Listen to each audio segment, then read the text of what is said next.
कि स्वर्गलोक में भगवान जी भक्ति कोन आहे। स्वर्गलोक में भगवान जी भक्ति कोन आहे, नाम जप कोन आहे, भगवान जी कथा यो हिते मिलंदी, भगवान जो नाम संकीर्तन हिते संसार में मिलंदो।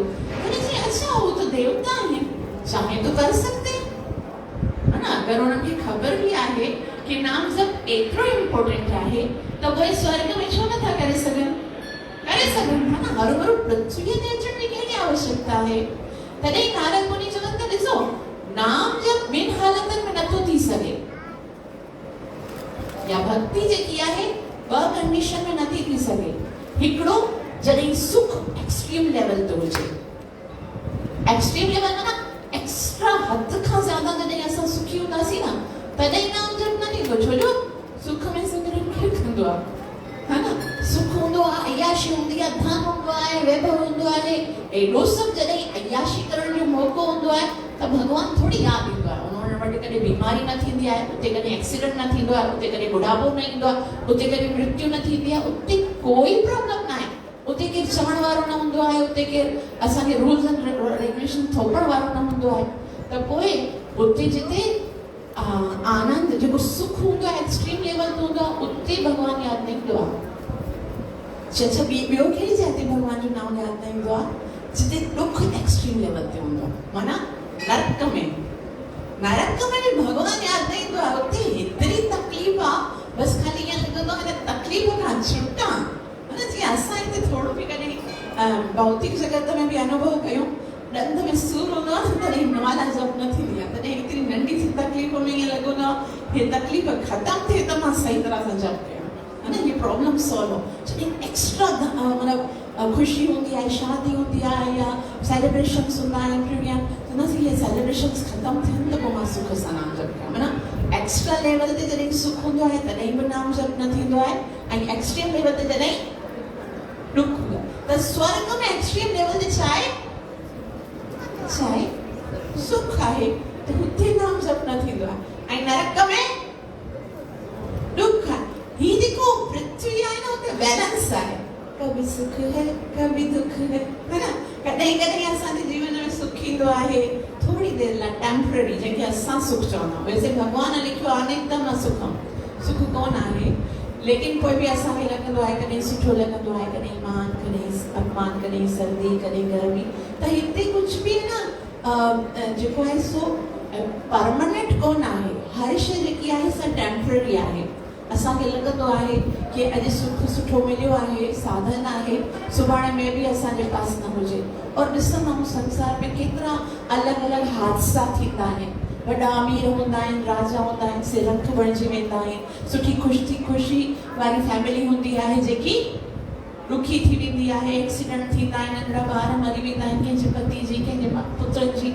असां जॾहिं इहे सभई ॾुखनि जूं ॻाल्हियूं ॿुधंदा आहियूं कि संसार में एतिरो तकलीफ़ आहे, कॾहिं सुख आहे, त पोइ इते भौतिक जगत में मेंटेन करण भक्ति खे कि असांजे साथ कॾहिं कुझु ग़लति न थिए, असांजे साथ भॻवान असां ते कृपा करे ऐं भॻवान जी कृपा बनी रहे, तंहिंजे करे हिते भक्ति करण जेकी आहे सा स्वाभाविक आहे। तंहिं करे देवताओं जेके आहिनि से बि भॻवान सां प्रार्थना कंदा आहिनि कि असांखे किथे मोकिलियो, पृथ्वीअ ते, ताकि असां छा करे सघूं, भक्ति मतलब नाम स्मरण। हाल जी कलयुग में वैसे तो भक्ति तो अलग अलग तरीके सां थींदी आहे। प्रहलाद महाराज ॿुधाइनि था भक्ति 9 तरीके सां थींदी आहे। ॿुधी करे हींअर जेको तव्हां करे रहिया आहियो सो बि भक्ति करे रहिया आहियो, हाणे त नाम जप न करे रहिया आहियो। छा करे रहिया आहियो? कहिड़ी भक्ति? श्रवण भक्ति। ही भी श्रवण जी भक्ति आहे। मां ॻाल्हायां थी, हो बि कीर्तन जी भक्ति आहे।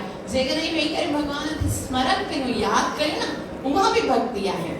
भगवान जी कोई भी सेवा जेकॾहिं असां कयूं था, भगवान खे श्रृंगार कयूं था, भगवान जी आरती पूजा कयूं था, उहा भी भक्ति है। लेकिन कलयुग में जो सब खां श्रेष्ठ भक्ति है उहा है नाम संकीर्तन। त देवता भी तरसंदा आहिनि कि असांखे मनुष्य जो जन्म मिले और असां हरि जो नाम सिमरन कयूं, हरि जी भक्ति कयूं, और असां मनुष्य जेके आहियूं उहे जॾहिं मनुष्य जी योनि प्राप्त कंदा आहियूं तॾहिं पंहिंजे धंधे कारोबार में, पंहिंजे बिज़नेस में, पंहिंजे जीवन चर्या में एतिरा बिज़ी थी वेंदा आहियूं कि भगवान जे लाइ भक्ति करण लाइ समय न मिलंदो आहे। उन ई जो सॉल्यूशन करण लाइ भगवान ॾाढी सुंदर योजनाऊं बनायूं आहिनि। अॼु असां उन्हनि योजनाउनि जे विषय में ॿुधंदासीं। अच्छा, तो कुझु क्षण हरि नाम जो संकीर्तन करे आनंद वठो। राधे मेरी स्वामिनी,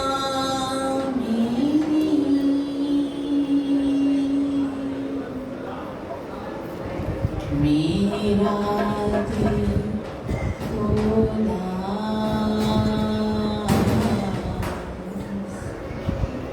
जन्म जन्म मोहि दीजियो,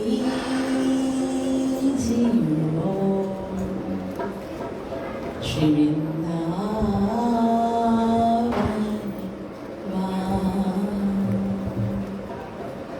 राधा तो बड़े भागनी, कौन तपस्या की, तीनों लोग के नाते हैं, सो तेरो आधी। जय राधा माधव, जय कुंज बिहारी,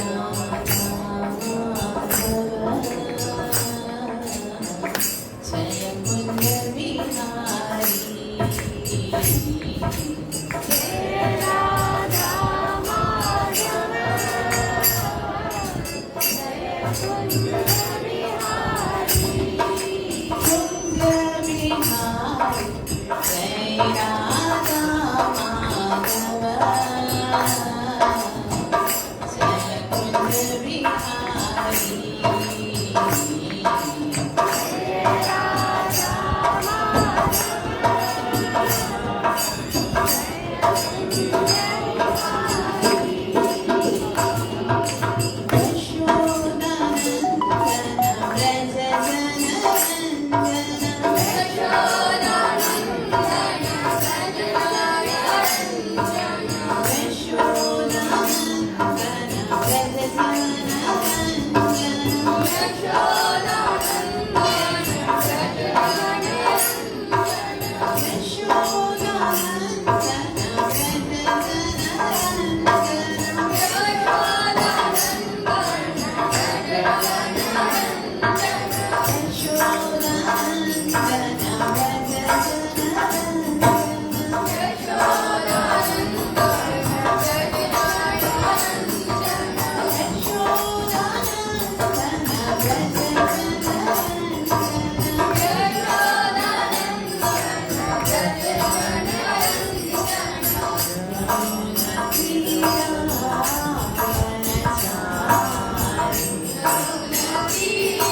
ज़्यादा नुक़सान कंदा मतलब वो सोचे भी नथो सघे छाकाणि त अॼु खां उहो महीनो शुरू थी रहियो आहे जंहिंमें हिकु भेरो नाम जप करण जो लाभ असांखे 1000 दफ़ा नाम जप करण जो मिलंदो आहे अवां हिकु दफ़ा जप करे रहिया हो ठीक है तो उनजे हिकड़ो जेको कृष्ण चई रहिया हो न समझो 1000 दफ़ा कृष्ण चवण जो लाभ मिली रहियो आहे और जेको न चयो मतलब उनजो 1000 रुपया कट थी रहियो आहे है ना तो केतिरो हाणे जॾहिं हिकिड़े साथ असां एतिरे दफ़ा महामंत्र जप कयूं त माना लाखों रुपए जो असांजो नुक़सान थींदो जेको ना चवंदो त पंहिंजो नुक़सान थियण खां बचायो पाण खे छाकाणि त इहो लाभ रोज़ न मिलंदो आहे प्रेम सां चओ Hare Krishna Krishna Krishna Hare Hare Hare Ram Ram Ram Hare Hare Hare Krishna Hare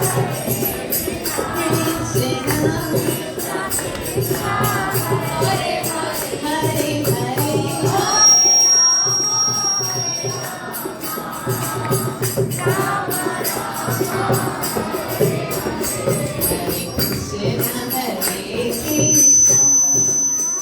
Krishna Krishna Hare Hare Hare Rama Hare Rama Rama Rama Hare Hare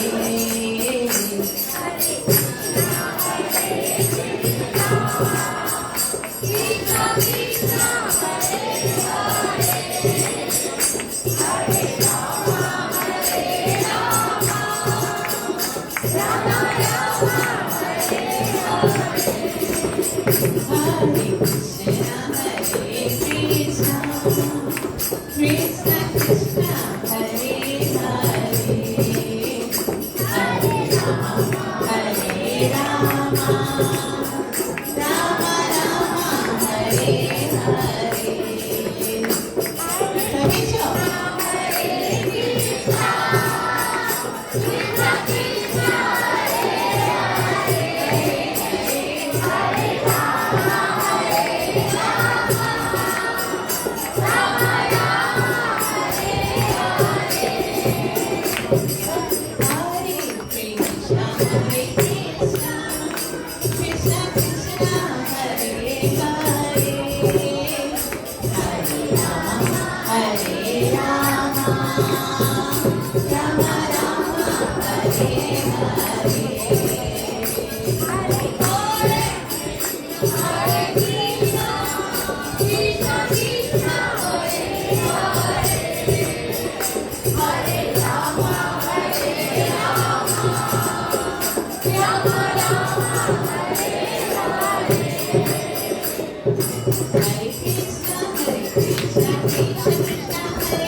Hare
Quiere yo.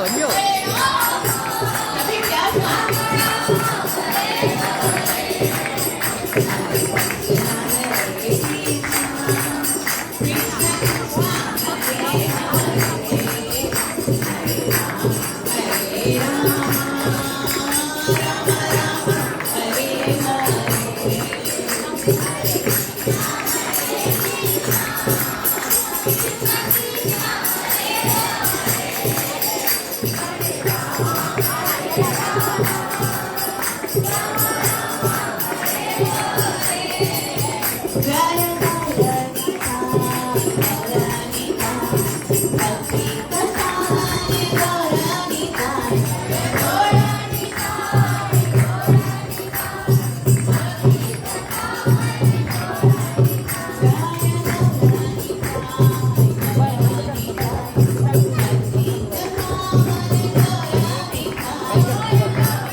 हरिनाम संकीर्तन यज्ञ की, कलिवाधार हरे कृष्ण महामंत्र की, कलि पावन अवतार चैतन्य महाप्रभु की, नित्य लीला प्रवेश चरणारविंद भक्ति वेदांत स्वामी श्री प्रभुपाद। सब हथ जोड़े, अखियूं बंद करे, हृदय में वेठल भगवान सां प्रार्थना कंदासीं ताकि असां जेकी कुछ ॿुधण वारा आहियूं उन जो असांखे पूरो पूरो लाभ प्राप्त थी सघे, जेको आहे कृष्ण प्रेम जी प्राप्ति। ओम नमो भगवते वासुदेवाय।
कृष्ण हरे हरे हरे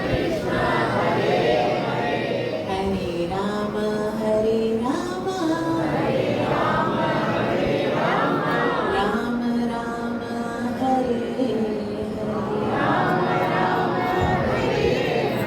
कार्तिक मास महामहोत्सव की श्री राधा गोपीनाथ भगवान की ऐसा भेड़ी बुद्धू के देवता भगवान छा प्रार्थना करना है ऐसा के मनुष्य योनि में छा करना सी भक्ति करना।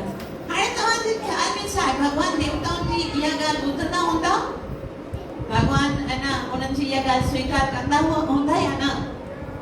डेफिनेटली देवता जेके आहिनि उहे जॾहिं प्रार्थना कनि था त भगवान सां जॾहिं बि कोई दिलि सां घुरंदो आहे त भगवान ईंदो आहे न त देवताउनि जी प्रार्थना में भगवान स्वीकार कंदो। त मे बी पॉसिबल कि असां एतिरा सारा जेके हिते वेठा आहियूं पहिरें जन्म में के देवता हूंदासीं जे भगवान सां प्रार्थना कई हुजे कि भई भगवान असांखे संसार में मोकल हिन पृथ्वीअ ते वञी करे छा कंदासीं भजन कंदासीं। पॉसिबल आहे छाकाणि त देवताउनि प्रार्थना कई आहे उहो त घणनि ई शास्त्रनि में लिखियो आहे ऐं भगवान ज़ाहिर सी ॻाल्हि आहे कृपा करे उन्हनि खे मनुष्य बणायो हूंदो और जॾहिं भगवान मनुष्य बणाईंदो आहे शास्त्रनि में लिखियलु आहे कि मनुष्य जो जेको जनम आहे सो हिकिड़ी ॿेड़ीअ जी तरह आहे कश्ती हूंदी आहे न कश्तीअ जी तरह और ये संसार छा आहे हिकिड़ो भव सागर आहे।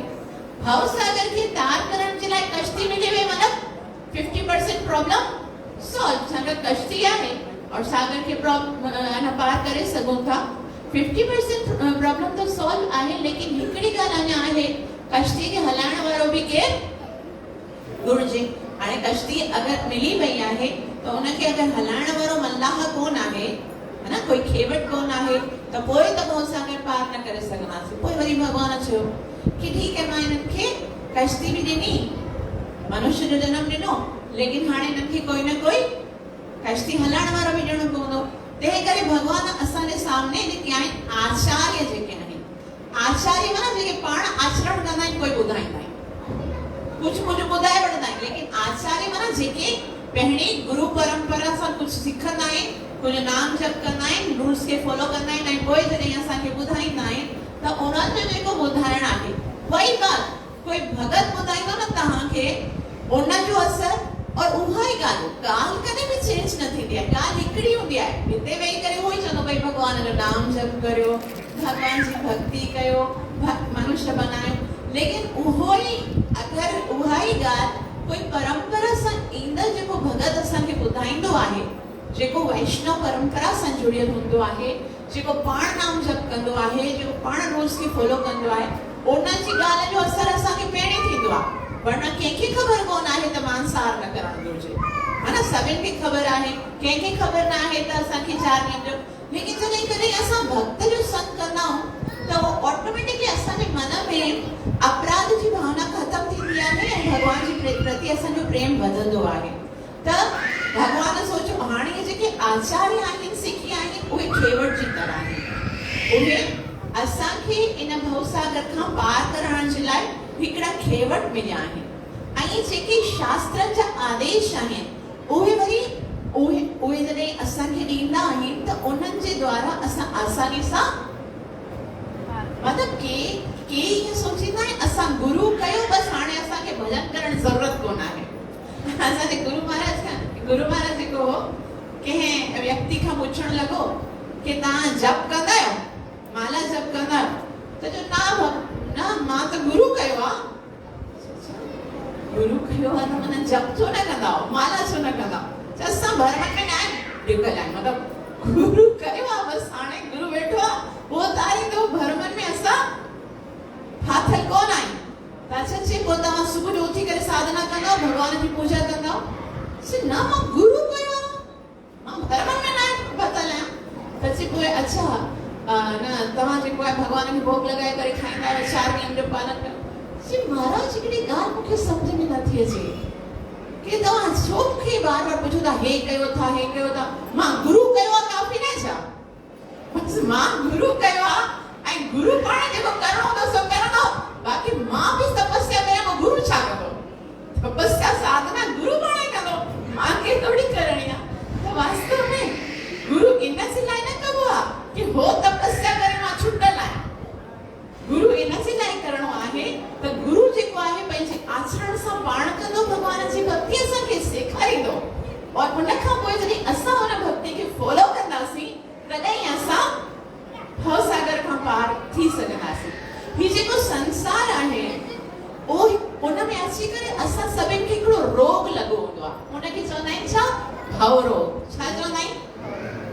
रोग छाखे चइबो आहे?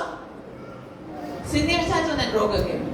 बीमारी, भव रोग। ऐं जेके भगवान जा मंदिर हूंदा आहिनि न, मंदिर हिकिड़े हॉस्पिटल जी तरह आहिनि। हॉस्पिटल में अचण ही सां असांजो रोग खत्म न थींदो आहे, है ना? खाली मंदिर में आना काफी नहीं है। हॉस्पिटल में ईंदा आहियूं पोइ असांखे केरु घुर्जे हुते? हिकिड़ो डॉक्टर घुर्जे।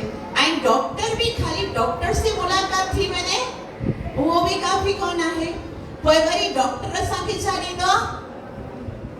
छा ॾींदो आहे? असांजी बीमारी जी मेडिसिन, औषधि ॾींदो आहे। ऐं उहा औषधि जॾहिं असां खणी वेंदा आहियूं, अच्छा हिकिड़ो वक़्तु उनजी तबियत एतिरी ख़राब हुई, ॾाढी खांसी हुयसि ऐं तबियत भी ख़राब हुयसि, त उन गुरु उनखे चयो कि तुंहिंजी तबियत एतिरे ॾींहंनि खां ख़राब आहे, तूं डॉक्टर वटि वञ, दवाई वई वठ।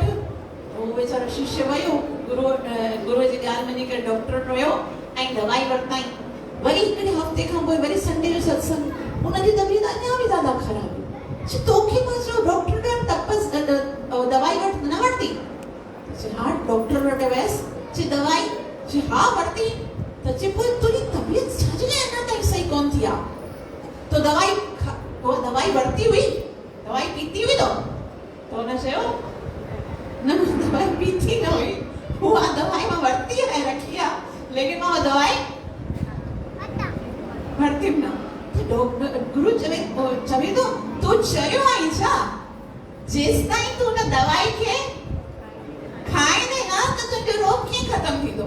उहे असांजी प्रॉब्लम छा आहे? असांखे लॻंदो आहे मंदिर में अचणु काफ़ी आहे, पोइ मंदिर में अचणु मतिलबु हॉस्पिटल अचणु उहो काफ़ी कोन आहे। पोइ चवंदा आहिनि गुरु जेको आहे उन सां मुलाक़ात थी वञे, बसि उनखे पंहिंजो रुखड़ो ॿुधायूं कि ही प्रॉब्लम आहे। असां ॿुधाईंदा आहियूं न भई 3 दिन से बुखार है, थधि लॻंदी आहे, निंड बि नथी अचे, खाधो बि नथो वणे, ॿुधणु काफ़ी आहे। उहो असां बि चवंदा आहियूं एतिरी परेशानी आहे या हो आहे, वो गुरु खे ॿुधाए। पोइ गुरु वरी असांखे हिकिड़ी दवाई ॾींदो आहे। छा ॾींदो आहे? हरि जो नाम ॾींदो आहे कि तूं इहा जेकी दवाई खाईंदे तॾहिं तुंहिंजो रोग ख़त्म थी वेंदो। एनिची औषधि माया नशी वारे लागे। उहा जेकी औषधि खणी आहे उन जेकी माया खां बचाइण, ये भव रोग खां बचाइण वारी आहे। असां ईंदा सत्संग में ऐं असांखे बि उहा औषधि मिलंदी आहे, लेकिन उनखे खाईंदासीं न त पोइ असांजो रोग दूर न थींदो। तंहिं करे केवल सत्संग में आना काफ़ी नहीं है। जेको असांखे हितां खां भव रोग खां छुटण जो उपाय मिलंदो आहे उनखे असांखे पंहिंजे जीवन में उतारणो आहे, तॾहिं असांजी प्रॉब्लम सॉल्व थींदी। त एतिरो जेके सम्झनि था कि भई असांखे खाली अची करे हली वञणो आहे, त उहो ईअं आहे कि एतिरो बंदि करे हॉस्पिटल में आयो मगर फ़ाइदो कुझु न वठी वियो। त जंहिं करे असां कथा ॿुधण खां पहिरीं पंहिंजे माइंड खे ईअं सेट कयूं कि असांखे हितां खां कोई न कोई उपाय मिलंदो। और ही संसार जेको आहे उन में असां क़ैद आहियूं, उन खां छुटण जो उपाय। जीअं असां चयोसीं कि असां प्रार्थना करे आया आहियूं ऐं हिते अची करे माया जे मोह में अची करे भॻवान खे भुलिजी वियासीं ऐं भॻवान खे भुलिजी करे पंहिंजे संसार में पाण खे एॾो व्यस्त करे छॾियो आहे कि भॻवान यादि नथो अचे। असांखे हाणे भॻवान वटि वञण जी काई इच्छा कोन आहे। असां जेतिरा बि हिते वेठा आहियूं न, कॾहिं बि भॻवान जे साम्हूं वञी करे इहो कोन चवंदा आहियूं कि भॻवान हाणे मां थकी पियो आहियां जी करे, हाणे मां तुंहिंजे धाम में वञणु चाहियां था। न, सिंसियरली अगरि आहियूं त असां अगरि थोरा भॻत बि आहियूं त बि चवंदा भॻवान बसि तुंहिंजी भक्ति हुजे, तुंहिंजो नाम हुजे, इहो हुजे, राणो हिते आहे। हाँ, असां ईअं चवंदा आहियूं कि भई इन संसार में कुझु प्रॉब्लम्स आहिनि, भॻवान वटि वञी करे छा चवंदा आहियूं? मुझे इहा प्रॉब्लम आहे, मुंहिंजे पास धन कोन आहे, भॻवान धन ॾे, मुंहिंजे पास पुत्र कोन आहे, भॻवान मूंखे पुत्र ॾे, मुंहिंजे घर में इहा प्रॉब्लम आहे, उहा ही प्रॉब्लम सॉल्व थिए। भॻवान वटि वञी करे कॾहिं ईअं थोरी चवंदा कि भॻवान हाणे बसि मूंखे हिन जनम मरण जे चक्कर खां छुटणो आहे, मूंखे तुंहिंजी ज़रूरत आहे, मूंखे ॿियो कुझु न घुरिजे, बसि मां तोखे प्राप्त करणु चाहियां थो। केतिरा माण्हू ईअं चवंदा आहिनि। हरि बोल।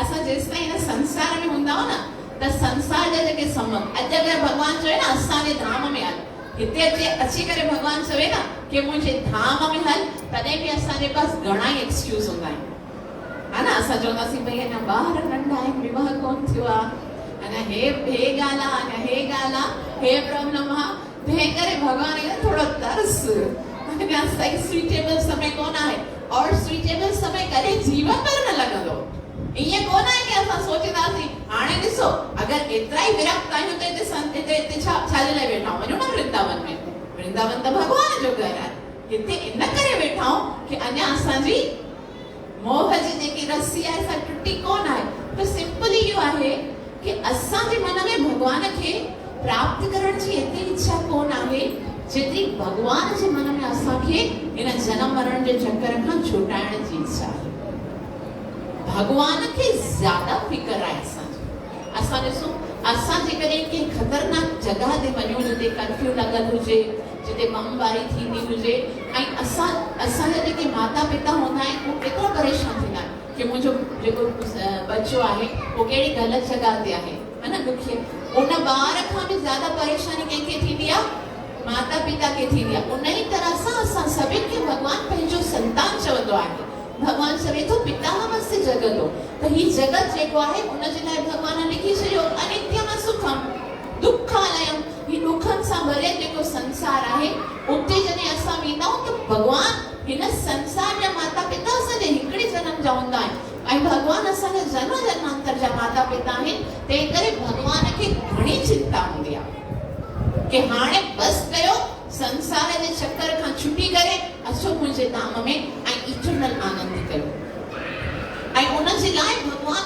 घणियूं योजनाऊं बनाईंदा आहिनि हिते अची करे हिकिड़ो असांजो मिसकॉन्सेप्ट हूंदो आहे असांखे लॻंदो आहे जंहिंजी बि भक्ति करे असां भगवान खे प्राप्त करे सघूं था इहो ॾाढो ग़लति कॉन्सेप्ट आहे जेके इहे ॿुधाईंदा आहिनि न असांखे कि भाई जेकी भी भक्ति कयो जंहिंजी भी भक्ति कयो असांखे मुक्ति प्राप्त थींदी उहे वॾा चीटर आहिनि वो इन करे छाकाणि त असांजो शास्त्र कहिड़े बि किताब में इहो न लिखियलु आहे कि तव्हां कंहिंजी बि भक्ति करे भगवान खे प्राप्त करे सघो था कि अगर जरा भी कंहिंखे शास्त्र जी ज्ञान आहे जरा भी जंहिंखे आध्यात्मिक जेके किताब आहिनि असांजा शास्त्र आहिनि गीता आहे भागवत आहे उन्हनि जो जरा भी जेकॾहिं ज्ञान प्राप्त कयो हुजे त हिकिड़ी लाइन भी अहिड़ी कोन लिखियल आहे कि किसी की भक्ति भी करके आप जन्म मरण के चक्कर से छूट सकते हो सवाल ही पैदा नथो थी सघे हिरण्यकशिपु जेको आहे ब्रह्मा जी 25,600 साल ताईं तपस्या कई ऐं चई मूंखे वरदान दे कि मां कॾहिं अमर थी वञा मैं कभी मरूं नहीं ब्रह्मा जी चयो मां भी मरंदो आहियां तॾहिं ब्रह्मा जे सभिनि देवताओं खे उत्पन्न कयो आहे उहो वरदान ॾियण में समर्थ कोन आहे कि तव्हां जन्म मरण जे चक्कर सां छुटी सघो त ॿियनि देवी देवताउनि जी कहिड़ी ॻाल्हि कजे केर भी कोई भी वॾे खां वॾो देवता भी जंहिंजी असां भक्ति कयूं उहो असांखे जन्म मरण जे चक्कर खां छुटाए करे भगवत धाम नथो वञी सघे सिर्फ़ हिकिड़ो भगवान श्री कृष्ण आहे और वो मां नथी चवां वो श्रीमद भगवत गीता जे 9 अध्याय जे 5वें श्लोक में भगवान चई ॾिनो आहे भगवान आहे पूर्ण पुरुषोत्तम आहे ऐं सब खां सुंदर प्रमाण आहे भगवान खां वॾो त कोई प्रमाण थी नथो सघे भगवान चयो आहे ध्यान सां ॿुधजो भगवान चयो आहे यान्ति देव व्रता देवा पितॄन् यान्ति पितृव्रता भूतानि यान्ति भूतेज्या यान्ति मर्त्या जिनोपि मां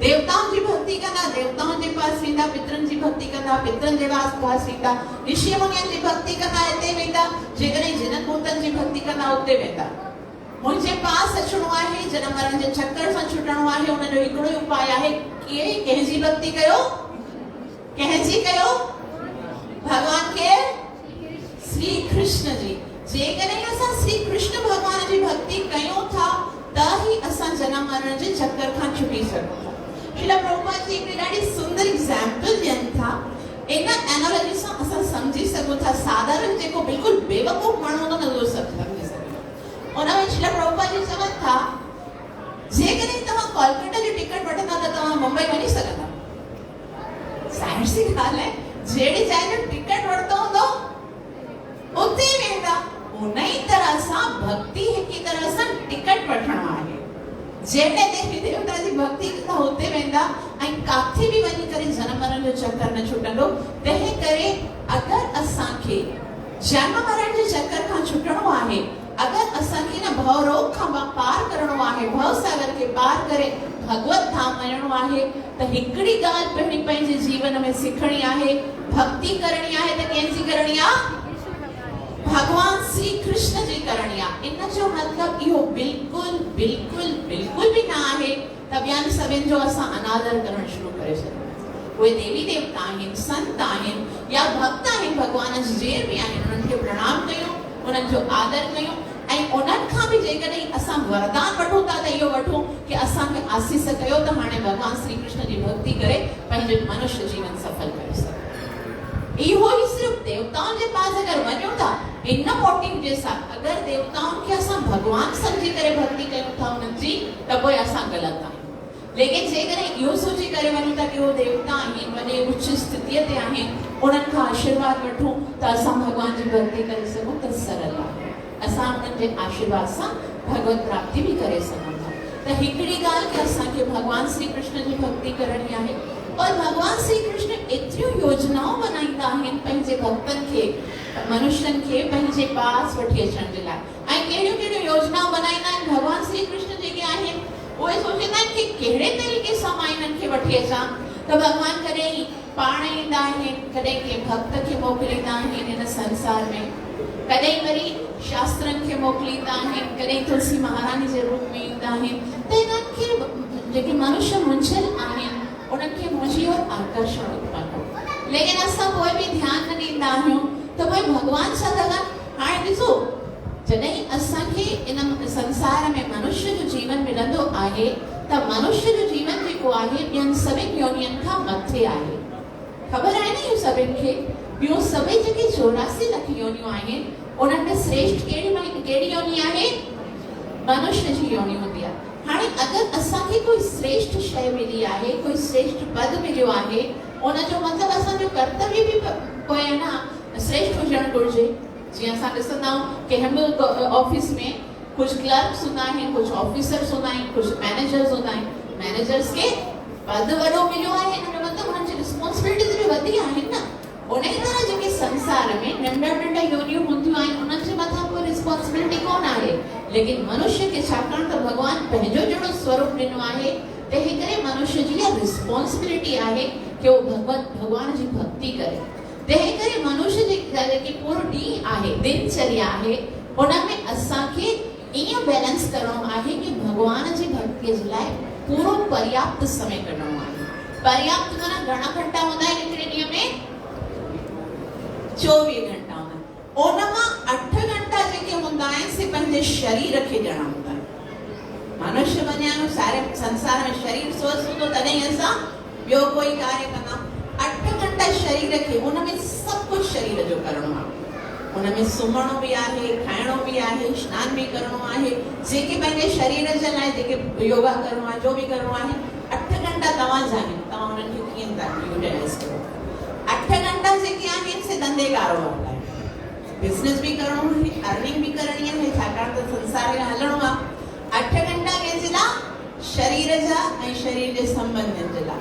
8 घंटा बिज़नेस जे लाइ। बाक़ी घणा घंटा वधाए? हाँ, 8 घंटा छाजे लाइ? हाँ, सो वो शुरू में जो 8 घंटा और जेके तव्हांखे शरीर लाइ ॾिना उन में छा कंदव?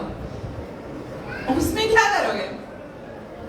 उनमें सुम्ही वञो, 5-6 घंटा सुम्हो, बाकी 3-4 घंटे खाओ तो कितनी देर खाएंगे? 8 घंटे खाएंगे क्या? इसको शुरू खां सीखो।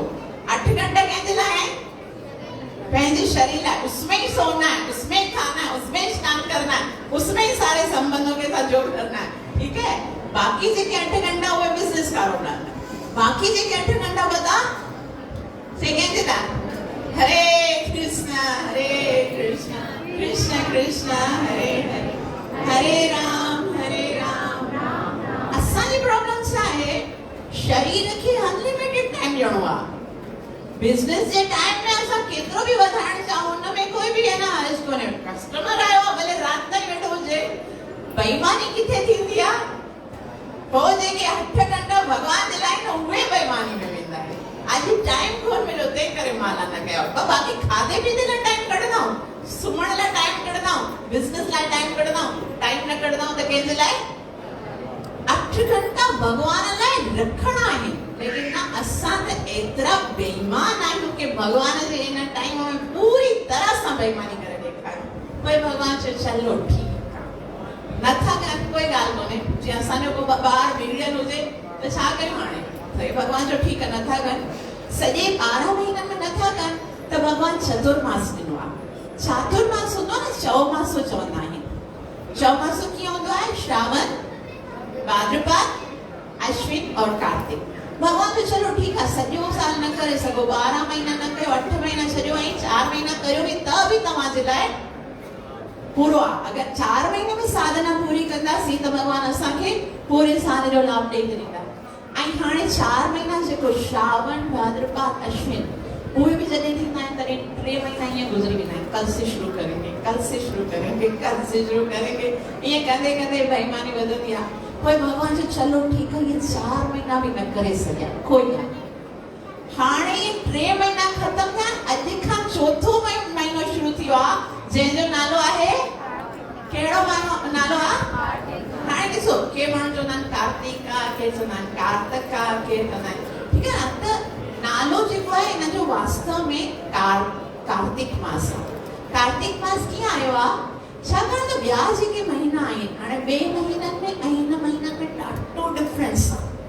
पहिरीं असां डिफरेंस खे सम्झंदासीं कि ॿिया जेके बि महीना हूंदा आहिनि उनजी जेकी अधिष्ठात्री जेको देव हूंदो आहे न, उहो भॻवान जो हिकिड़ो स्वरूप हूंदो आहे। मतिलबु हर महीने में भॻवान हिकिड़े रूप में उन महीने खे कंट्रोल कंदो आहे। जीअं कहिड़े महीने जो नालो आहे? केशव मास, माधव मास, नारायण मास, ऋषिकेश मास, मधुसूदन मास, त्रिविक्रम मास, पद्मनाभ मास। ऐं इहे अलॻि अलॻि जेके असां जीअं 12 तिलक लॻाईंदा आहियूं उन जेके मुख्य नाला आहिनि भॻवान जा, इहे 12 महीननि जा बि नाला आहिनि। ऐं हर हिकु महीने जो हिकिड़ो अधिष्ठाता देव हूंदो आहे।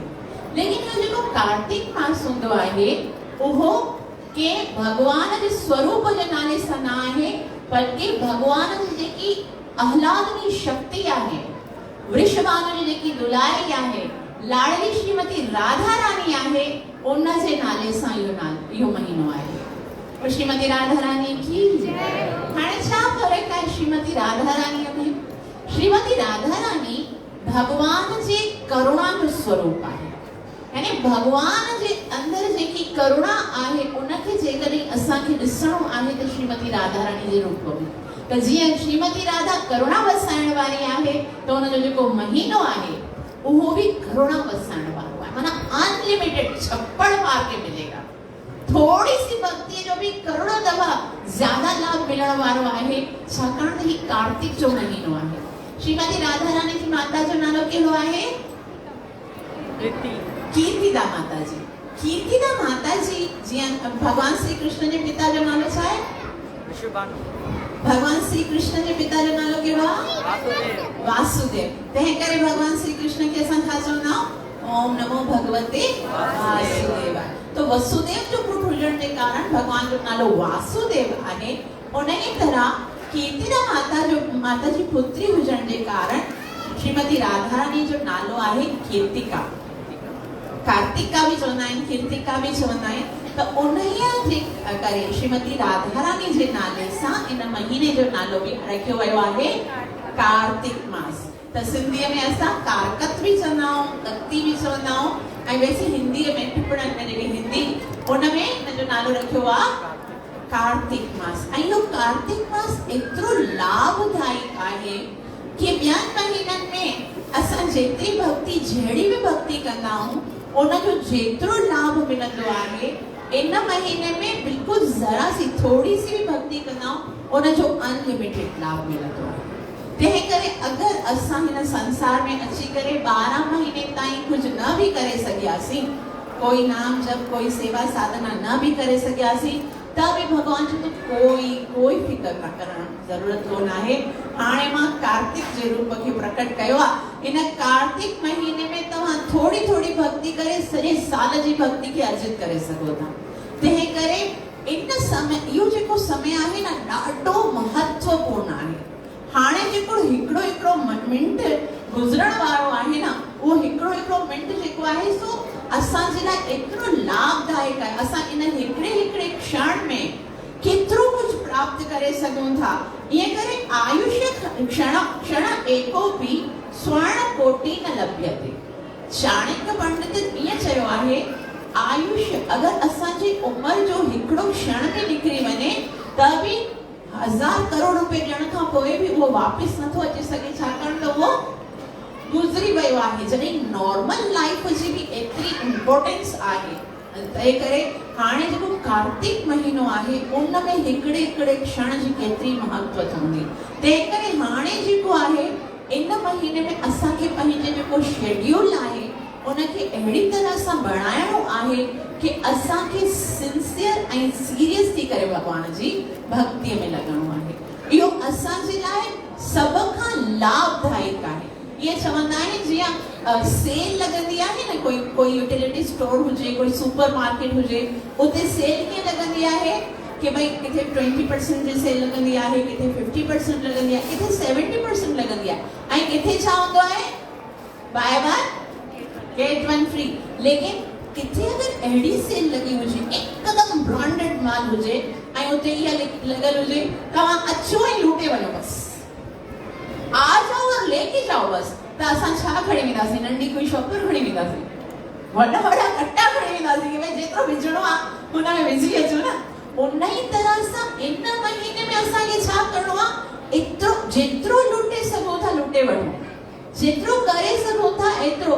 ऐं ॿियनि महीननि में असां जेतिरा बि यज्ञ कंदा आहियूं, तपस्या कंदा आहियूं, दान ॾींदा आहियूं, यात्रा कंदा आहियूं, जेतिरी बि सेवा साधना कंदा उनजो जेकॾहिं फल असां हिकिड़े साइड ते रहूं और कार्तिक जे महीने जो जेको व्रत आहे ऊर्जा व्रत, उनजो जेकॾहिं फल हिकिड़े साइड ते रखूं त उहो सभिनी महीननि जो जेको लाभ आहे उहो कार्तिक महीने जे व्रत पूजा जे हिकिड़े कण जे मात्र बि न हूंदो आहे। तंहिं करे असांखे ॾिसो हिकिड़ी ॻाल्हि आहे कि जॾहिं असां भक्ति कंदा आहियूं न त असांजे अंदरि उत्साह कोन हूंदो आहे। नॉर्मली इन कलयुग जो हिकिड़ो स्वभाव आहे, भौतिक ॻाल्हियुनि में असां जॾहिं कोई बि भौतिक कार्य कंदा न असां एनर्जी जे साथ कंदा। उहो ई टाइम देखो असांखे केरु चवंदा माला कयो त माला कंदे कंदे निंड ईंदी आहे, बाक़ी मोबाइल में जेकॾहिं असांखे यूट्यूब ते कोई चैनल ते ॾिसणो हूंदो आहे या चैट करणो हूंदो आहे या व्हाट्सएप ॾिसणो हूंदो आहे, निंड ईंदी आहे, मज़े सां सॼी राति गुज़री वेंदी आहे, निंड न ईंदी आहे। बाक़ी केरु चयो ॿ माला करो ईअं लॻंदो आहे असां मथां को वज्रपात थियो आहे। इन जो कारण इहो आहे कि असांखे जेकी माया हूंदी आहे न उहा शक्ति ॾिए पंहिंजी ओर आकर्षित थियण लाइ, ऐं माया जी शक्तिअ जे कारण असां भक्ति न करे सघंदा आहियूं। हाणे असांखे भक्तीअ जे लाइ शक्ति घुरिजे, भक्ति करण जे लाइ हर चीज़ लाइ शक्ति घुरिजंदी आहे। एनर्जी तो असांखे भौतिक कार्य करण जे लाइ बि घुरिजे थी, है ना, व्हाट्सएप ते चैटिंग करण जे लाइ या मूवी ॾिसण जे लाइ, यूट्यूब ते कुझु बि ॾिसण जे लाइ बि असांखे एनर्जी जी ज़रूरत आहे, उत्साह जी ज़रूरत आहे, उहा त असांखे माया ॾींदी आहे। लेकिन भक्तीअ जे लाइ बि त असांखे ऊर्जा खपे, शक्ति खपे, उहा असांखे काथो मिलंदी? छाकाणि त भक्तीअ में कोई उत्साह आहे कोन्हे। जॾहिं भक्ति करण, जॾहिं असां शास्त्र पढ़ण वेहंदा आहियूं असांखे लॻंदो आहे सभ खां बोरिंग कमु इहो आहे। जॾहिं कथा ॿुधंदे असां सुम्ही पवंदा आहियूं। जॾहिं असां नाम जप करण वेहंदा आहियूं असांखे लॻंदो आहे बसि पूरी थिए, हीअ जेकी काउंटिंग लॻी हूंदी आहे न, बसि चवंदासीं हीअं हेठि अची वञे, जेतिरो संकल्प कयो त कंप्लीट थिए त साह खणी सघूं सुख जी। छाकाणि त असांजे अंदरि उहा ऊर्जा कोन आहे। ऐं इन महीने में ऊर्जा प्राप्त करणी आहे। श्रीमती राधा रानी जो हिकिड़ो नालो आहे ऊर्जेश्वरी। छा नालो आहे? वरी चओ, ऊर्जेश्वरी। ऊर्जेश्वरी मतलब उहा असांखे ऊर्जा ॾींदी, शक्ति ॾींदी। जेको हिन महीने में कोई न कोई संकल्प कंदो आहे, व्रत रखंदो आहे। व्रत वैसे असां व्रत शब्द सां असांखे कीअं लॻंदो आहे? व्रत मीन्स फास्ट, लेकिन फास्ट कोन आहे। इन महीने में व्रत जो मतलब संकल्प, जीअं असां चवंदा अॼु खां मां इहो व्रत रखां थो, मतलब व्रत रखां थो मतलब आज से मैं संकल्प रहना। त वैसे त कार्तिक मास जेको आहे सो प्रतिपाद सां स्टार्ट थींदो आहे। प्रतिपाद माना सेकंड पूर्णिमा जे बाद जेको ॿियो ॾींहुं हूंदो आहे न, उतां खां स्टार्ट थींदो आहे। अॼु जेकी पूर्णिमा आहे सा अश्विन मास जी पूर्णिमा आहे। जी असांजा महीना कीअं बणिया हूंदा आहिनि, हर महीने जी हिकिड़ी पूर्णिमा हूंदी आहे, 2 एकादशी हूंदियूं आहिनि, ज़्यादातर ईअं थींदो आहे, हिकिड़ो चंड हूंदो आहे, ईअं हूंदो आहे न, हर महीने में हिकिड़ो हूंदो आहे। उन ई तरह अश्विन मास जी पूर्णिमा आहे ऐं कार्तिक मास जी पूर्णिमा जेकी देव दीवाली ते ईंदी आहे न, उहा हूंदी आहे, आख़िरी जेकी हूंदी आहे। अॼु जो ॾींहुं आहे उहो ऊर्जा व्रत रखण जो ॾींहुं आहे, संकल्प करण जो। अॼु जी जेकी पूर्णिमा आहे उन जो नालो आहे शरद पूर्णिमा। छा नालो आहे? अरे शरद पूर्णिमा ते केवल छा थियो ख़बर अथव? सभिनि गोपियनि भगवान श्री कृष्ण जे साथ रास लीला कई। मतलब अॼु जो ॾींहुं भगवान सां मिलन जो ॾींहुं आहे। अॼु जेको चंड निकिरंदो आहे न, उन में भगवान जो साक्षात दर्शन थींदो आहे, उन मां अमृत जी वर्षा थींदी आहे। तंहिं करे शरद पूर्णिमा ॾींहुं चंड्रमा छाकाणि त अमृत जी वर्षा थींदी आहे त छा कबो आहे, छाकाणि त पिछलो जेको अश्विन जो पूरो महीनो आहे उन में भक्त जेके खीर जो सेवन न कंदा आहिनि।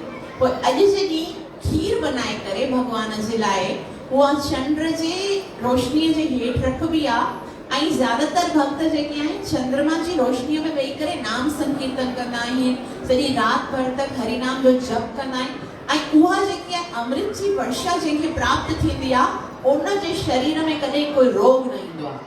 भक्तीअ जे लाइ उन जे शरीर में हिकिड़ी ऊर्जा प्राप्त थींदी आहे, उहा अॼु खां शुरू थींदी आहे। तंहिं करे ज़्यादातर स्कॉन टेम्पल्स में ईअं थींदो आहे कि खीर जेकी आहे सा चंद्रमा जे साए ते ईअं रखबी आहे ऐं चंद्रमा जी जेकी प्रकाश आहे उन ते पवंदी आहे ऐं उन सां असांखे शक्ति प्राप्त थींदी आहे। त जीअं मां चयो, श्रीमती राधा रानी जो नालो आहे, छा नालो आहे?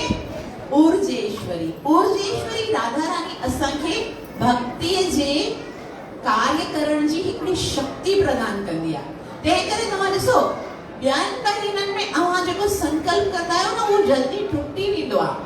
असां सोचींदा आहियूं भई हाणे रोज़ाना सुबुह सवेर उथी करे असांखे 16 माला करणो आहे, 4 ॾींहं कंदा आहियूं, 5 ॾींहं उथण भुलिजी वेंदा आहियूं या ॿियो कुझु थी वेंदो आहे। लेकिन हिन महीने में अॼु जे ॾींहुं जेको संकल्प कंदासीं उहो असांजो पूरो महीनो पूरे करण में राधा रानी असांखे सहायता कंदी। और सभई ॾिसंदा आहियूं कि जेकी भक्ति असां जेतिरी दृढ़ता सां इन महीने में करे सघंदा आहियूं, ॿियनि महीननि में असांखे एतिरो उत्साह न ईंदो आहे।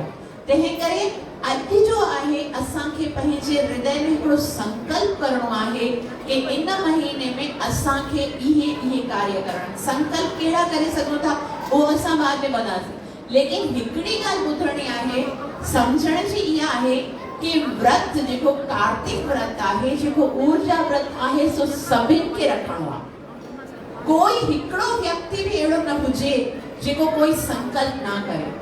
छाकाणि त ईअं ॿुधायो वियो आहे, पांडवनि खे जॾहिं चयो वियो कि तव्हां संसार में अची करे एतिरा कष्ट छाजे लाइ ॾिठा, एतिरा कष्ट तव्हांजे जीवन में, राजपाट हली वियो, तव्हां वन में विया, तव्हांजे पत्नीअ जे साथ एतिरो अत्याचार थियो, तव्हांजी माता जे साथ एतिरो अत्याचार थियो, करे छा हर रोज़ तव्हांजे जीवन में दुख हुयो, त ॿुधायो तव्हां पिछले जन्म में अहिड़ो कहिड़ो अपराध कयो? पर युधिष्ठिर महाराज पुछो कि मां अहिड़ो कहिड़ो अपराध कयो कि मुंहिंजे जीवन में एतिरा कष्ट? तॾहिं उनखे इहो ॿुधायो वियो तव्हां सभु सुठा कम कया पिछले जन्म में, तपस्या बि कई, यज्ञ बि कयो दान, लेकिन कार्तिक महीने में कोई ऊर्जा व्रत न कयो। तंहिं करे तव्हांजे जीवन में दुख आहे। तंहिं करे अॼु जेको आहे कोई न कोई संकल्प असांखे करणो आहे। जेको इन महीने जो लाभ न वठंदो आहे उन खां वॾो पापी भगवान चए थो मां एतिरी सुठी तरीक़े सां एतिरो सरल करे छॾियो आहे भक्तीअ खे कि थोड़ी थोड़ी सेवा करण सां तव्हांखे एतिरो लाभ मिले थो, पोइ तव्हां उनजो बेनिफिट नथा वठो। जीअं माता पिता अगरि कोई वॾी फैसिलिटीज़ ॾींदा ॿार खे ऐं ॿार उनजो दुरुपयोग कनि त माता पिता उन्हनि खे ज़रूरु पनिश कंदा आहिनि। तंहिं करे उन ई तरह भगवान चवंदो आहे क्या करूं मैं तुम्हारे लिए, एतिरो सभु कयो कि भई 12 महीने में भक्ति नथा करे सघो, हिकिड़े महीने में कयो ऐं हुन महीने में बि जेकॾहिं तव्हां नथा कयो त पोइ तव्हां दंड जा अधिकारी आहियो। तंहिं करे अॼु जे ॾींहुं असांखे कुझु न कुझु संकल्प करणो आहे कि असांखे ज़रूरु भगवान जी इहा सेवा करणी आहे। इन सेवा कोई बि सेवा जेकी असां मन में सोचूं था उहा असांखे पूरे प्रेम के साथ जेकी आहे सॼो जेको महीनो आहे उहो निभाइणी आहे। ऐं इन में असां छा था करे सघूं, सभ खां श्रेष्ठ जेको आहे, सभ खां श्रेष्ठ भक्तीअ जा 64 अंग श्लोक गोस्वामी ॿुधाया। ऐं 64 अंगनि में ॿुधायो वियो आहे कि भजनेर मध्य श्रेष्ठ नाम संकीर्तन। नाम संकीर्तन जो कोई तोड़ कोन आहे, कोई उनजो लेवल उनजे साथ कोई कंपेयर नथो करे सघे, कोई भी सेवा। तंहिं करे अॼु खां इहो प्रण करणो आहे कि असां नाम जप ज़रूर कंदासीं।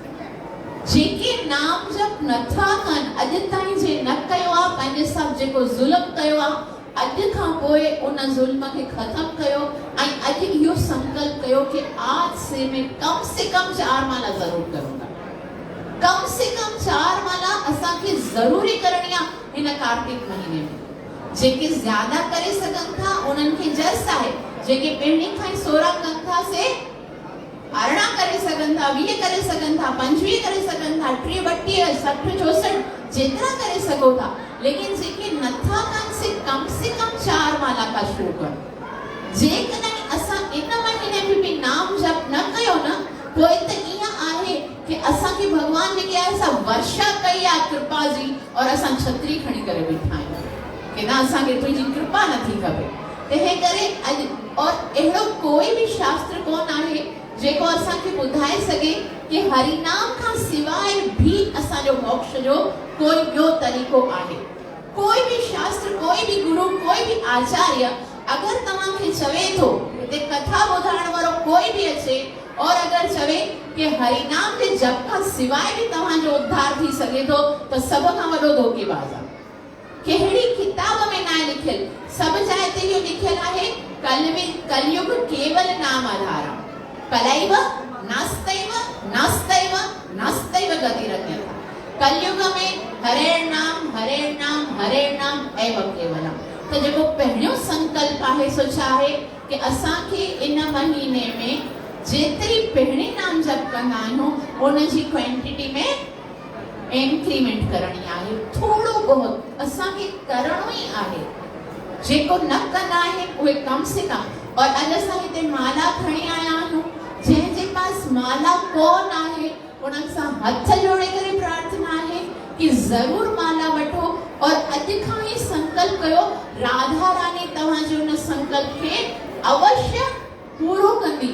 और राधा रानी जी कृपा हिकु भेरो जंहिंजे पास थी वेंदी आहे न, भगवान श्री कृष्ण के जेकॾहिं राधा रानी रिकमेंड कयो न कि हिन कार्तिक जे महीने में मुंहिंजो नालो, तुंहिंजो नालो वरितो आहे, हिन ते तूं कृपा कर, हिन जा सभई पाप नाश करे छॾ, भगवान श्री कृष्ण खे बि ऑब्लाइज करणो पवंदो आहे।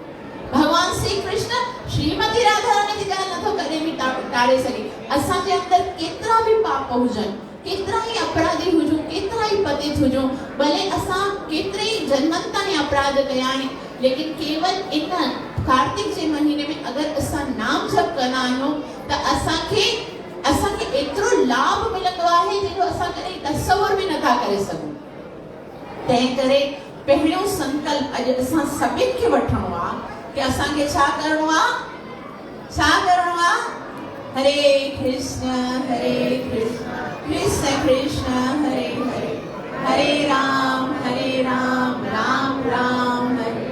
हिकिड़े नाम मंत्र जो असांखे लखों गुना ज्यादा लाभ मिलंदो आहे। हिकिड़े दफ़ा मुख मां निकिरंदो आहे न हरि नाम, हुनजो असांखे लखों दफ़ा ज्यादा लाभ मिलंदो आहे। तंहिं करे असांखे इन सुंदर अवसर जो जरूर लाभ वठणो आहे। जीअं मां तव्हांखे पहिरीं चयो कि केवल डॉक्टर के पास आकर मेडिसिन ले जाना काफी नहीं है, उस मेडिसिन को खाना जरूरी है। त पोइ इहो हरि नाम जी औषधि आहे। ऐं असां इहा ॻाल्हि ॿुधो जॾहिं पूरो महीनो कंप्लीट थींदो और असां हिन पंहिंजे संकल्प ते जेको अॼु असां दृढ़ मन में सोचियो आहे कि अॼु खां पोइ मां 16 माला कंदसि या 20 माला कंदसि, पोइ जॾहिं कंप्लीट थी वेंदो और भॻवान जे साम्हूं जॾहिं असां ईंदासीं, असांजे अंदर में एतिरो आनंद हूंदो कि असां कार्तिक जे महीने में नाम जप कयो आहे ऐं असांजे अंदर एतिरो उत्साह जेको असांखे संसार भर में केतिरो ई यश मिले, केतिरो ई धन मिले, केतिरो ई वैभव मिले, केतिरो ऐश्वर्य मिले, उन सां असांखे उहो संतोष न मिलंदो जेको उन हरि नाम सां मिलंदो। त उहो असांजे लाभ लाइ आहे। इन जो मतिलबु इहो न सोचिजो कि उन नाम सां भॻवान जो कोई फ़ाइदो थियण वारो आहे। त पहिरियों ॻाल्हि छा करणी आहे? नाम जप। और नाम जप जेको आहे उहो बि सुठे तरीक़े सां कॾहिं थींदो आहे, जॾहिं असां ब्रह्म मुहूर्त में उठना त हिन जेको कार्तिक मास आहे उनजो ॿियो संकल्प खणो कि कुछ भी थी वञे सुबुह जो 4 बजे खां पहिरीं उथणो आहे। मन में इहो संकल्प कयो, भले ईअं असां चवंदा भले देर सां सुम्हंदा आहियूं जो कोई औरगियो न आहे, भले असां रात जो करे ईअं मां न चवंदमि नहीं 9 बजे सो जाना फिर उठना ना, 9 बजे न सुम्हो, भले 1 बजे सुम्हो, भले 2 बजे सुम्हो, जॾहिं केतिरे बजे भी सुम्हो, उठना तो 4 बजे से पहले। संकल्प करो, शक्ति कौन देगा? श्रीमती राधा रानी। त अॼु असांखे इहो संकल्प करणो आहे 4 बजे खां पहिरीं उथणो आहे ऐं पोइ 4:30 बजे भगवान जी मंगल आरती करणी आहे। स्नान करे भगवान जी मंगल आरती करणी आहे, नाम जप करणो आहे, इहो संकल्प। ऐं ॿी जेकी हिन महीने में सभ खां महत्वपूर्ण ॻाल्हि आहे उहा छा आहे? भगवान श्री कृष्ण खे दीप दान करणु। दान जो मतिलबु इहो न आहे कुझु हिकिड़ो दान इहो हूंदो आहे जॾहिं ॾेई छॾियो। दीप दान जो मतिलबु हूंदो आहे ॾीओ ॿारे करे उनमें देसी घी जी बाती विझी करे उनमें तुलसी जी सुकी लकड़ी हूंदी उहा बि विझी सघूं था ऐं दामोदर अष्टकम सत्यवर्त मुनिअ जेको अष्टकम लिखियो आहे तव्हां सभिनि जे पास हूंदो, अगरि कोन आहे व्हाट्सएप ते असां खां घुराए वठो सघो था। पहिरीं त तव्हां ऑन करे जेसिताईं यादि कोन आहे तॾहिं उनखे ऑन करे बि अप्लाई करे सघो था, न त धीरे धीरे तव्हांखे यादि थी वेंदो। ॾाढो सुंदर आहे। इन जो जेको लाभ हूंदो आहे इन जे साथ ॿियो कोई बि भगवान एतिरो प्रसन्न थींदा आहिनि उन दामोदर अष्टकम खे ॿुधी करे ऐं दीप दान करण सां कि भगवान असांजा ऋणी थी वेंदा आहिनि। भगवान चवंदा आहिनि जेको दामोदर अष्टकम पढ़ी करे मूंखे कार्तिक जे महीने में ॾीओ ॾेखारींदो आहे, मां उनजो ऋणी थी वेंदो आहियां, कर्ज़ी थी वेंदो आहियां। मुंहिंजे पास कोई अहिड़ो धन कोन आहे जेको मां उनजो कर्ज़ चुकाए सघां। भगवान त्रिलोकी जो नाथ चवंदो आहे।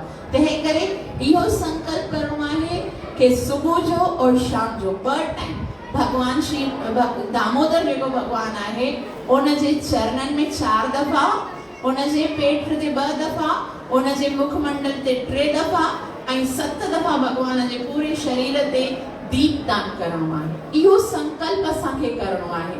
इहे 2 ॻाल्हियूं असांखे करणु, सुबुह जो उथी करे नाम जप करणो आहे ऐं दीप दान करणो आहे ऐं उन सां गॾोगॾु जेकी बि तपस्या मंदिर जी जेकी परिक्रमा असां कंदा आहियूं, अगरि मंदिर में वञी करे परिक्रमा कंदा आहियूं हिकिड़े पग ते असांखे हिकिड़े अश्वमेध यज्ञ जो फल मिलंदो आहे।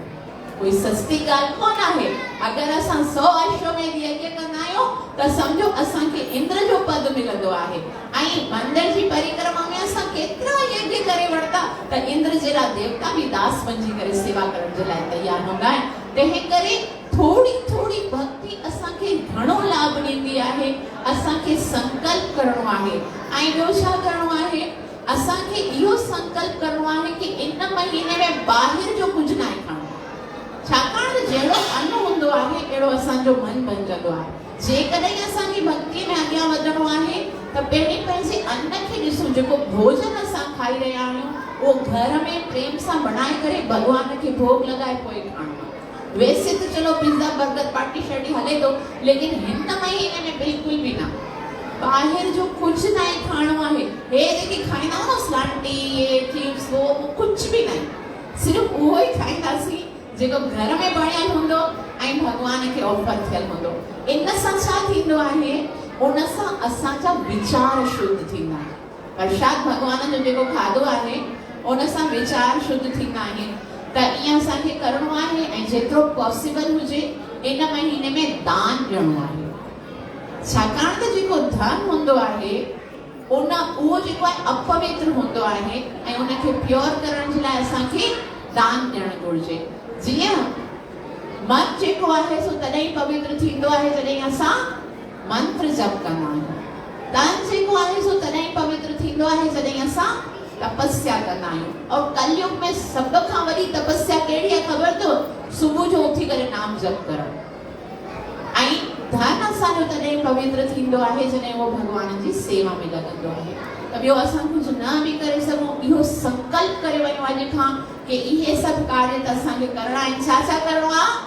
सुबुह सवेर उथणो आहे ऐं भगवान जो नाम जप करणो आहे, भगवान जी सेवा करणी आहे ऐं भगवान खे दीपदान करणो आहे ऐं ॿियो जेको इम्पोर्टेंट कमु आहे सभु पंहिंजे घर में तुलसी माता रखो तुलसी माता खे सुबुह शाम आरती कयो ऐं तुलसी माता खे परिक्रमा कयो इन सां असांखे घणो लाभ मिलंदो आहे जनम मरण जा चक्कर समाप्त थी वेंदा आहिनि करोड़ो जन्मनि जा केवल हिन जनम जा न करोड़ो जन्मनि जा पुण्य जेके आहिनि से उदय थींदा आहिनि पाप भस्म थी वेंदा आहिनि ऐं भगवान जी कृपा प्राप्त थींदी आहे त अॼु असां सभई मिली करे हिते भगवान दामोदर खे दीपदान कंदासीं भगवान श्री कृष्ण श्रीमती राधा तुलसी मां यशोदा मैया जे रस्सीअ सां ॿधजण स्वीकार कयो आहे भगवान खे कोई ॿधी नथो सघे भगवान खे सिर्फ़ प्रेम सां ॿधी सघे थो प्रेम सां यशोदा मैया भगवान खे ॿधी रही आहे ऐं जेकॾहिं असां बि चाहियूं था कि भगवान खे असां प्रेम जी रस्सीअ सां ॿधूं त पोइ कार्तिक मास में सुबुह शाम असांखे दीपदान करणो आहे प्रभु जे पास भगवान जे हे जेके भगवान जा विग्रह आहिनि चित्र जेके आहिनि उहे जेके आहिनि असांखे सेवा में जेके जंहिंजे घर में कंप्लीट ऑल्टर कोन आहे उन्हनि खे अवश्य इहे जेके चित्र आहे पंहिंजे घर में रखिजे छाकाणि त आरती पूजा जेकी असां कंदा आहियूं सा इहा परंपरा सां शुरू थींदी आहे ऐं इहो कंप्लीट ऑल्टर आहे त जेके जेके करण रखणु चाहिनि था पंहिंजे घर में कंप्लीट ऑल्टर रखनि त सम्झो असांजे पास सभई चित्र जेके हुजणु घुरिजनि अक्सर असां घर में वेंदा आहियूं असां आरती कंदा आहियूं उन्हनि जे घर में न त भगवान जी फोटो न हूंदी आहे या फिर दामोदर भगवान जी न हूंदी आहे या गुरु परंपरा जी न हूंदी आहे हिन में कंप्लीट आहे पूरो ऑल्टर आहे तव्हां सभई पंहिंजे घर में जेकॾहिं खणी वञणु चाहो ऐं हिन जी सेवा करणु चाहियो त तव्हांजी कार्तिक मास में और बि उन्नति थींदी थैंक यू सो मच तव्हां सभिनी जा लख थोड़ा जो एतिरो प्रेम सां श्रवण कयो अथव ऐं मां आशा कंदमि केवल श्रवण करे न वेंदा पंहिंजे जीवन में ज़रूरु अप्लाई कंदा ऐं ॾाढो गॾु मुंहिंजे लाइ बि प्रार्थना कंदा त मां पंहिंजे संकल्प खे पूरो करे सघां ऐं निरपराध भाव सां हरिनाम जो जप करे गुरु ऐं कृष्ण खे प्रसन्न करे सघां बोल श्री कृष्ण कन्हैया लाल की कार्तिक मास महाउत्सव की शरद पूर्णिमा महाउत्सव की गौरव प्रेमानंद हरि हरि बोल।